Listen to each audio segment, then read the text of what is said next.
નમસ્કાર મિત્રો, એકવાર ફરીથી યુટ્યુબ ચેનલ ગુજરાતી તાજા સમાચારની અંદર આપનું હાર્દિક સ્વાગત છે। ખાસ કરીને ગુજરાતના ખેડૂતો માટે ખુશખબરી આવી છે અને સૌથી મોટા સમાચાર આવી રહ્યા છે, તો વિડીયો બને તેટલો છેલ્લે સુધી જોવાની કોશિશ કરજો। તે પહેલા કોમેન્ટની અંદર તમારા તાલુકાનું નામ લખી લખો, જેના કારણે આવનારા વિડીયોની અંદર તમારા વિસ્તારના સૌથી મોટા સમાચાર અને માર્કેટના સમાચાર આપણી યુટ્યુબ ચેનલની અંદર જોવા મળી શકે છે। સબસ્ક્રાઇબ કરી કોમેન્ટની અંદર જરૂરથી તાલુકાનું નામ લખજો। વાત કરીએ ગુજરાતમાં ચોમાસાની એન્ટ્રીની રાહ। જ્યાં મિત્રો હવામાન વિભાગના અનુમાન મુજબ આગામી થોડા દિવસોમાં દક્ષિણ ગુજરાત અને સૌરાષ્ટ્રના કેટલાક વિસ્તારોમાં વરસાદી માહોલ વધુ મજબૂત બની શકે છે એવી સંભાવના છે।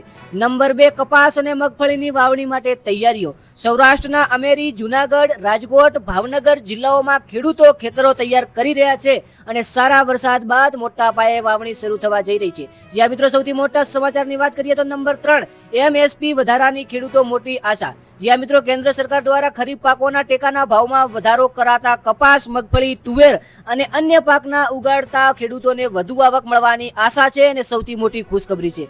વાત કરીએ ખાતર અને બિયારણની માંગોમાં વધારો। ખરીફ સિઝન નજીક આવતા કૃષિ કેન્દ્રો પર ખાતર અને બિયારણ ખરીદવા ખેડૂતોની મોટી જોવા મળી રહી છે। આખરેકાર ખેડૂતો પાક વીમા યોજના લાભ લેવા માટે અપીલ। કૃષિ વિભાગે ખેડૂતોને સમયસર પાક વીમા નોંધણી કરાવવા જણાવ્યું છે, જેથી કુદરતી આફત સમયે નુકસાનની ભરપાઈ મળી શકે। સમાચાર નંબર 6 ની વાત કરીએ તો રાજ્યમાં ડેમોમાં પાણીની સ્થિતિ સુધરી। જ્યાં મિત્રો પ્રી મોન્સૂન વરસાદના કારણે કેટલાક જળાશયો અને ડેમોમાં પાણીની આવક શરૂ થઈ છે, જે ખેડૂતો માટે એક સારા અને એક ગુજરાતી બેસ્ટ સમાચાર છે। વાત કરીએ અમદાવાદમાં વિકાસના નવા પ્રોજેક્ટ। શહેરમાં નવા રોડ, ફ્લાયઓવર અને મેટ્રો વિસ્તરણના કામોને વધુ ગતિ આપવામાં આવી રહી છે। નંબર 8, ગુજરાતમાં સરકારી ભરતી અંગે ચર્ચા। વિવિધ સરકારી વિભાગોમાં નવી ભરતી પ્રક્રિયા અંગે યુવાનોને ઉશ્કેરતા જોવા મળી રહી છે। સોના અને ચાંદીના ભાવમાં ઉતાર ચઢાવ। જ્યાં મિત્રો આંતરરાષ્ટ્રીય બજારમાં ફેરફારના કારણે સ્થાનિક બજારમાં પણ કિંમતોમાં બદલાવ જોવા મળી રહ્યો છે। વાત કરીએ પેટ્રોલ ડીઝલના ભાવ પર નજર કરવામાં આવે। ખેડૂત મિત્રો સૌપ્રથમ ચર્ચામાં રહ્યા હતા આ વિષયને લઈને। ક્રૂડ ઓઇલના વૈશ્વિક ભાવના આશરે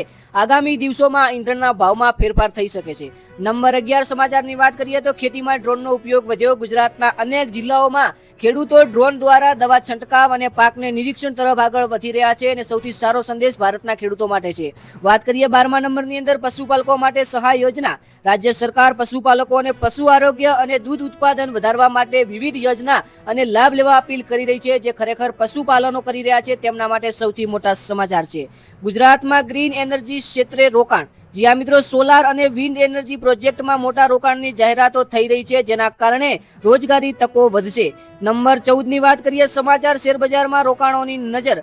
ભારતીય શેરબજારમાં ઉતાર ચઢાવ વચ્ચે રોકાણકારો મહત્વના આર્થિક નિર્ણયોની રાહ જોઈ રહ્યા છે। સમાચાર નંબર 15 ની વાત કરીએ એઆઈ ટેકનોલોજી વધતો ઉપયોગ। શિક્ષણ, બિઝનેસ અને મીડિયા ક્ષેત્રોમાં એઆઈ આધારિત ટૂલ્સનો ઉપયોગ વધુ ઝડપી થઈ રહ્યો છે। ત્યારબાદ મિત્રો વાત કરવામાં આવે સમાચાર નંબર 16માં તો ગુજરાતમાં પ્રવાસ ઉદ્યોગને વેગ।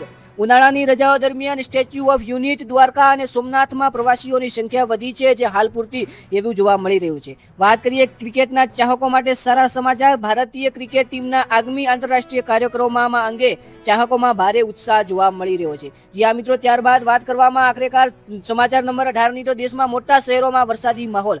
મુંબઈ, બેંગ્લુરુ અને કોલકાતા સહિતના અનેક શહેરોમાં વરસાદથી ગરમીમાં રાહત મળી છે।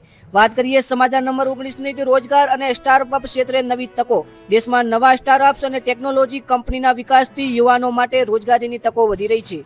વાત કરવામાં આવે દેશ, દુનિયા અને ગુજરાતના સૌથી મોટા અને છેલ્લા સમાચારની તો આગામી 15 દિવસ ખેડૂતો માટે મહત્વપૂર્ણ। કારણ કે મિત્રો ચોમાસાની ગતિ પ્લસ વરસાદનું પ્રમાણ અને વાવણીની સ્થિતિ ખેડૂતોને આવક અને ઉત્પાદન પર સીધી અસર કરશે। આખરેકાર કયા વિસ્તારોની અંદર કેટલા પ્રકારનો વરસાદ છે, શું છે માર્કેટ યાર્ડની અંદર કોઈ તાજા ભાવ, કયા પાકની અંદર શું થયો છે, પાકમાં વધારો અથવા તો માર્કેટની અંદર કોઈ નવા પાકના સમાચાર આવે તો આપણી યુટ્યુબ ચેનલ એસઆર પ્રીમ ન્યૂઝની અંદર સૌપ્રથમ જોવા મળશે। તો ચેનલને સબસ્ક્રાઇબ કરી કોમેન્ટની અંદર તમારો તાલુકો લખજો, જેના કારણે તમારા તાલુકાના સમાચાર સૌપ્રથમ તમારા સુધી પહોંચે એવી અમે કોશિશ કરીશું। મળીએ આવનારા વિડીયોની અંદર।